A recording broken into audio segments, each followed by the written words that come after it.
Over to you. Thank you very much. The new directives, as I'm sure you know, have been billed in the UK as cheaper, easier, more efficient and more flexible. But just how true is that?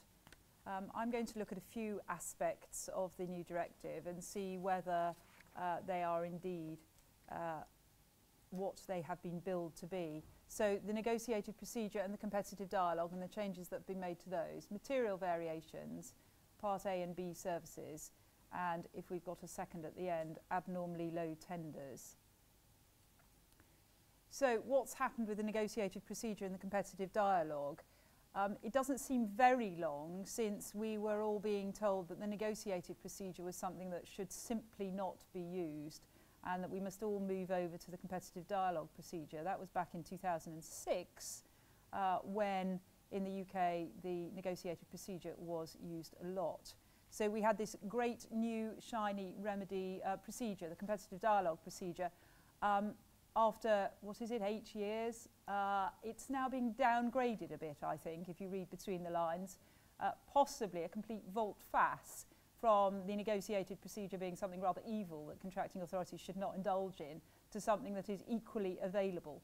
But apparently that's all in the spirit of the need for flexibility. That's what recital 42 says. There's a great need for contracting authorities to have additional flexibility to choose a procurement procedure which provides for negotiations. And the passing reference in the recitals to the competitive dialogue is simply that it should be recalled that the use of competitive dialogue has significantly increased in terms of contract values over the last years. That may in fact be because we were all told we weren't allowed to use the negotiated procedure.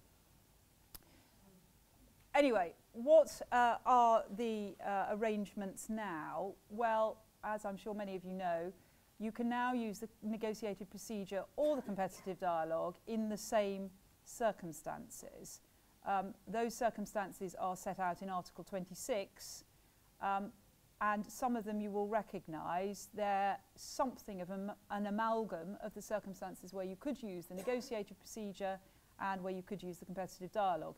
So the circumstances include where the needs of the authority can't be met without adaptation of readily available solutions, where they include design or innovative solutions, where the contract can't be awarded without prior negotiations because of specific circumstances related to the nature, complexity, or the legal or financial makeup, or because of the risks attaching. That is something of an amalgam of the existing circumstances. And then, again, something we're quite familiar with, where the technical specifications can't be established with sufficient precision. And finally, where you haven't got proper tenders in response to an open or restricted procedure. So in terms of more flexibility, the answer at the stage of when can you use it is yes, there is more flexibility. We're now going to have the ability to use either procedure in quite a substantial range of circumstances. So it's rather less difficult and restrictive than the competitive dialogue procedure, which you remember at the moment is only for particularly complex contracts, which I've always thought was defined in a particularly complex way. So we now have a range of circumstances in which you can use either procedure. But what about the procedures? Are they more flexible too? Well, let's have a quick look. The negotiated procedure, I think not more flexible than it used to be. On the contrary, rather more structured. So I've set out on this slide and the following slides a few of the key elements. Authorities can negotiate all stages except for the final tender. That's something I'm going to come back to. You start with the initial tender, and that's the basis of negotiations, and then you can negotiate at all stages. And you negotiate in order to improve the content of tenders, and you can negotiate everything apart from your minimum requirements and the award criteria. You can also reserve the right not to negotiate. That may seem a bit silly if you're using the negotiated procedure, but it does crop up now and then that authorities decide they don't want to negotiate. And there was a case on it a few years ago where the regulations didn't actually specifically say you could decide not to negotiate, but now you can decide not to negotiate if you tell tenderers in advance that you reserve the right to do that.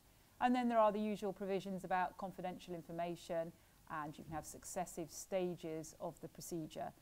And when you get to final tenders, you have to set a common deadline for all tenders, and you can't negotiate the final tenders. So there's more structure here. Is there less flexibility than under the existing negotiated procedure? Probably less flexibility than some authorities used, because there has always been a tendency or a desire, perhaps under the negotiated procedure, to play tenders off against each other. I think that's going to be quite difficult if you've got a structured procedure, and particularly where you've got a common deadline at the end. Okay, so that's the new negotiated procedure. What about competitive dialogue? This isn't so very new. There are a couple of tweaks, but it's not very different from the current one. So you have a dialogue to identify and define the means best suited to satisfying the authority's needs. That's the same as at present. There are also provisions in relation to confidentiality, and successive stages of the dialogue are permissible. And as at the moment, the dialogue continues until the authority can identify the solution or solutions which are capable of meeting its needs. Then again, as we've got at the moment, final tenders have to contain all elements required and necessary for the performance of the contract. Now this is where the tweaks have been made, final tenders. You may remember that at the moment, when you've got a final tender, you can clarify, specify or fine-tune. In the new directive, you can clarify, specify and optimise. No one knew what clarify, specify or fine-tune meant. Will anyone know what clarify, specify and optimise means? I don't know. It strikes me that optimise is intended to be a bit more flexible than fine-tune. Fine-tune sounds fairly restrictive. Optimise, well, if it means what it says on the tin, means you can make a tender better, and that sounds to me to be a bit more flexible. But I'm sure we'll have plenty of arguments about that. So final tenders can be clarified, specified and optimised, but you can't change the essential aspects of the tender in the same way that you can't at the moment. What about after preferred bidder? We used to have clarify and confirm commitments. Now we have something that, again, sounds a bit more flexible. Negotiations can be carried out with the preferred bidder at the authority's request to confirm financial commitments, so that's something we have at the moment, or other terms in the tender by finalising terms of the contract, providing it doesn't materially modify essential aspects of the tender or the procurement and doesn't risk distorting competition or causing discrimination. So you can confirm financial commitments and finalise terms of the contract. That, I think, is meant to be more restrictive than the final tender point that I mentioned a minute ago, clarify, specify and optimise, because when you're down to one preferred bidder, it needs to be a bit more restricted, but it's perhaps wider and more flexible than the current clarify and confirm commitments. We've got confirmed financial commitments and finalised terms of the contract.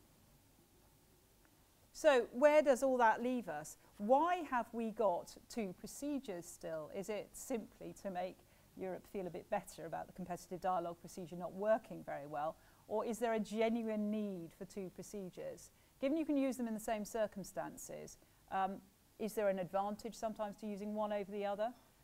It's not really clear, but it's possible, I think, from reading the new directive, that the negotiated procedure is intended to be more suitable when you know what solution you want, but what you're keen on is getting the best deal by a bit of negotiation, and that competitive dialogue may be more suitable when you're trying to find out what the solution is.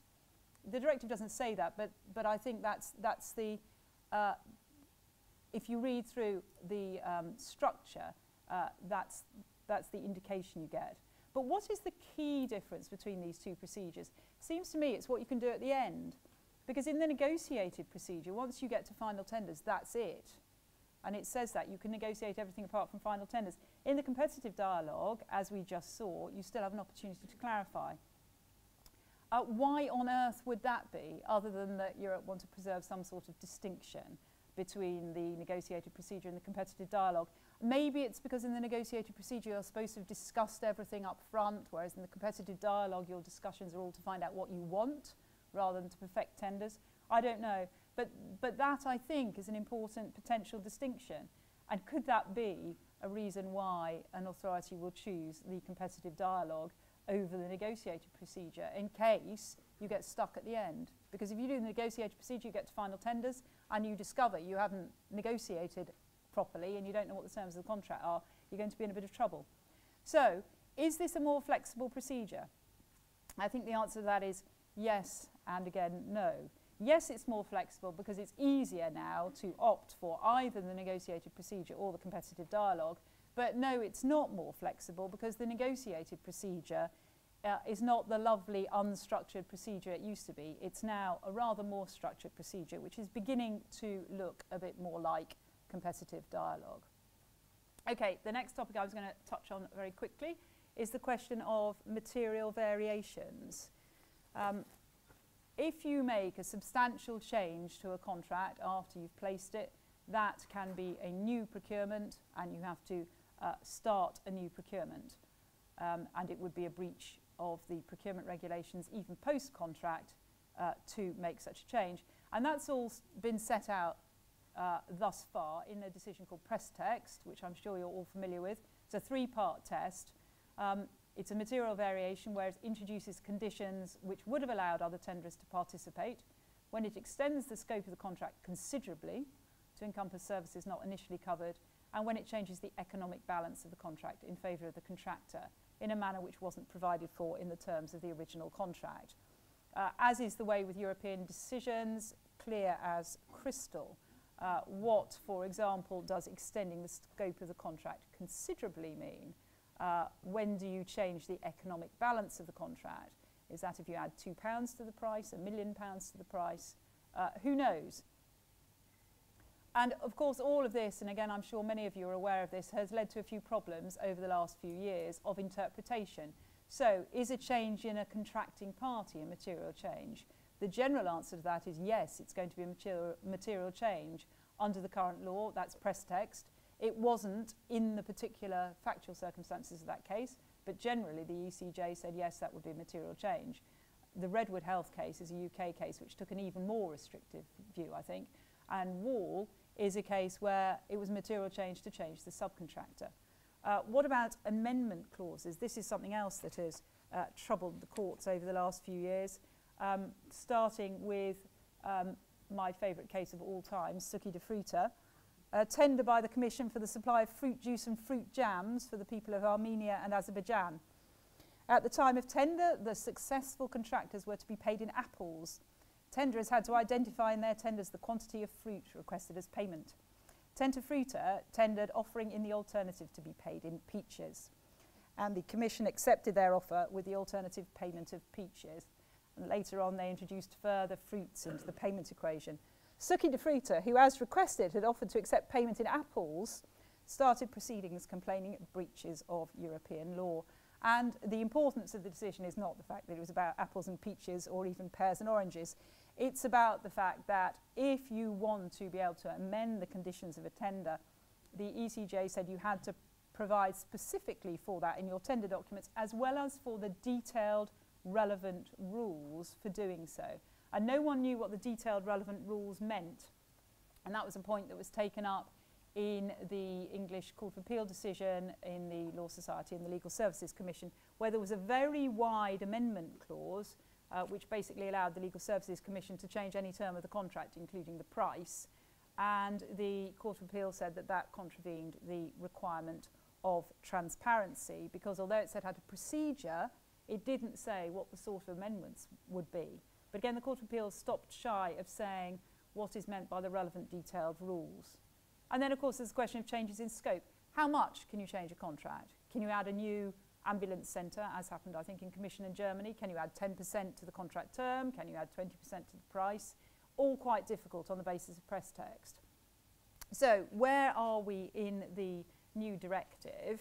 Well, the answer is, of course, there's a very, very clear system of rules now. I may be being slightly sarcastic. So there's a list of permitted modifications in Article 71 and 72, and then there's a list of substantial modifications which are not permitted in 72(4). What is permitted? Well, we start off with the amendment clause point. you can make amendments if they've been provided for in clear, precise and unequivocal review clauses or options. Well, as if that weren't difficult enough, those review clauses or options have to state the scope and nature of possible modifications as well as the conditions under which they may be used. So that, I think, is answering the Succi de Fruit question, Succi de Fruta question and the Law Society question in quite an inflexible way. Yes, you can have an amendment clause, but if you're going to rely on it, and this is irrespective of value according to the directive, if you're going to rely on it, it's got to be clear, precise, unequivocal, and it's got to say the scope and nature of possible modifications. So no one's ever going to be able to set out a review clause like that, because you'll never know. That's the whole point of amendment clauses, isn't it? You don't know what might be round the corner, so you put yourself in an amendment clause. So although that sounds like a good idea, I'm not sure it really works. Then there are another two things that are permitted, which both include a 50% value. These are very similar to parts of the regulations we have already. Necessary additional works or unforeseeable works, provided, there are various conditions, but provided it's not above 50% of the contract value. So that sounds quite helpful, provided you can fall within the conditions. Then you can, a new contractor is permitted in certain circumstances, which don't seem to me to apply terribly well to English law. And then there are modifications which are not substantial within 72.4, that means within press text. And then there's a value one, which resolves any doubts we had about value, where the modification is below threshold and below 10% of the value for services and supply, or 15% for works, then you can make the modification. If you try and work that out in practice, it's got to be below threshold and below 10%. It's not very likely to happen, depending obviously on your contract. But at least we have resolved there, I think, the percentage issue. This is when you can have a new contractor, when it's part of an unequivocal review clause or option, or this interesting provision about universal or partial succession into the position of the initial contractor following corporate restructuring, insolvency, and so on.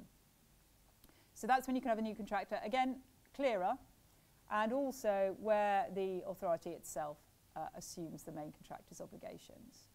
What's not permitted, so that's what is permitted. What's not permitted is substantial changes within press text and changes of a contractor other than permitted by Article 72(1)(d), which is the provision about new contractors, partial succession and so on that I just looked at. So where does that leave us? Is this a nice, flexible new procedure? Well, yes and no again. Some of the changes are a bit more flexible. So now we've got a bit of clarity and a bit of flexibility on a new contractor. Amendment clauses, more flexible? I think probably not. You've got the 250% provisions, introducing a bit of flexibility and certainly a bit of clarity. And then you've got the provision about the change of value. Introduces a bit of clarity, but not a huge amount of flexibility. So I'm not sure I would say necessarily that material variations now allow, or the law on material variations now allows more flexibility. There's more clarity and there may be some more flexibility. What about, finally, Part A and Part B services? These are set out in, or the provisions are set out in Articles 74 to 76 and Annex 14. There isn't a Part A, Part B services distinction anymore. There's this new category of social and other specific services, and there's a new threshold, €750 in Article 4. What are these services? They are health, social and related services, hotel and restaurant, postal, and somewhat surprisingly, some legal services. The whole point of Part B was services that would be unlikely to be of cross-border interest. And people do tend to think that legal services are not of cross-border interest. Anyway, that's the bag of services that are the new sort of Part B. What there isn't is this residual category of other services. So because that's been taken away, it's a rather narrower category, I think, than we had before. What are the rules? oh sorry, before we get to the rules, legal services, some are included, others are not. And what's not included is representation in arbitration, conciliation and judicial proceedings. And as I said a moment ago, there's no longer a wide category of other services. What are the rules? What the directive says is that you've got to advertise these services using either a contract notice or a PIN. So that's a bit more restrictive. There must be a contract award notice, which there needs to be at the moment. You must comply with the principles of transparency and equal treatment, but it's up to member states to put in place a regime, and the Cabinet Office has been consulting on that. You also have to take into account, the member states also have to take into account the need to ensure quality, continuity, accessibility, availability and comprehensiveness of the services, and various other things like the involvement and empowerment of users, whatever is meant by that. And there is also a provision where member states can decide whether or not they will prevent decisions being made just on the basis of lowest price. So I don't think I've got time to have a look at abnormally low tenders, but let's... You do? I do I? Because I was going to say to you, would you like to finish up on abnormally low tenders? I thought you were beating your stick. Unless you have something else that you think is more important that we should hear, was there? No, I was just going to conclude. So I'll do 2 minutes on abnormally low tenders and then conclude. Because they create a lot of problems.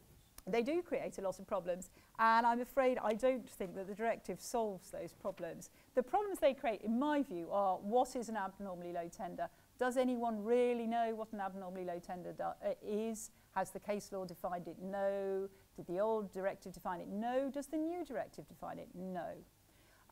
Second question, does a contracting authority owe a duty to other tenderers to reject an abnormally low tender? Because you may remember the current directive says you can't reject an abnormally low tender unless you've made inquiries. Does that mean that you owe a duty to other tenderers to make those inquiries and to reject the tender if the inquiries don't come up to scratch? No one really knows. As I'm sure you know, in the UK there have been a couple of cases about that, concluding different answers. The Varney case said no, there wasn't a general duty, and the Norwich case said yes, there was. Then there was SARG in 2012. That, I think a lot of commentators have argued, does mean there's a duty to other tenderers, but it's not, in my view, all that clear. What SARG says is it's fundamental that you have a proper exchange of views so that you don't act arbitrarily, and you must be fully and tenderers must be in a position fully and effectively to clarify. So it's obviously important, according to SARG, but still I think the jury is a bit out on whether there is a duty. What does the new directive do? Well, I'm afraid I think it does very little on abnormally low tenders. I certainly don't think it makes things more flexible. What it does appear to do is have a positive duty. So it's no longer phrased in terms of you can't get rid of someone unless you do A, B and C. Now there is a positive duty in Article 69 to require tenderers to explain price or costs where tenderers appear to be abnormally low, and then to assess the information provided. Now, if you, as a disappointed tenderer, want to sue because you think the authority ought to have got rid of an abnormally low tender, you want there to be a duty to require an explanation, to assess the information, and to reject. That is not what we have. We don't have a three-part duty. We have a duty to require an explanation and to assess the information. But the only duty to reject is in relation to a limited category where they fail to comply with social law and so on. So there isn't this three-part duty. So that's why I've said I think there's a partial solution to abnormally low tenders. My personal view, I don't know if Dermot shares this, is that the directive on abnormally low tenders is a bit disappointing because it was an opportunity to at least clarify, if not make more flexible. Great. Thank you very much, Sarah.